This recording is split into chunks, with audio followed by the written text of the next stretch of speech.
We've all heard the terms macros or macronutrients when looking into nutrition. But what are they and why are they so important? The three macronutrients are carbohydrates, fats, and protein. These are the components of food that contain calories that your body can use for energy. Carbohydrates and protein have 4 calories per gram, where fat has 9 calories per gram. Back in the 80s, it was all about calories. Calories in, calories out. Yes, calories are still very important. However, now we know it has more to do with the composition of these calories than simply the calories themselves. And that makes sense, right? Going with the 80s model of counting calories, we're assuming your body will respond the same to a calorie of an Oreo as it would to a calorie of broccoli. That's why we need a solid understanding of macronutrients. In addition to the importance of knowing your BMR, or how many calories your body needs a day, we also need to know what macronutrient breakdown your body responds best to.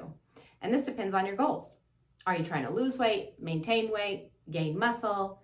Here at The Better Way, after our weight loss phase, we help our clients discover their optimal macro breakdown for maintaining their weight loss.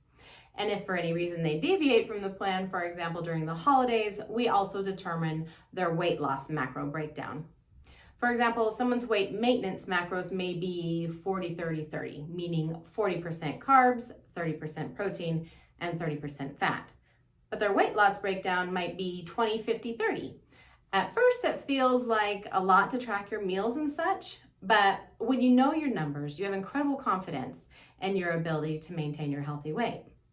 Or for those of you who do not want to track meals, we simply discover your body's net carb number. But that's a conversation for another day.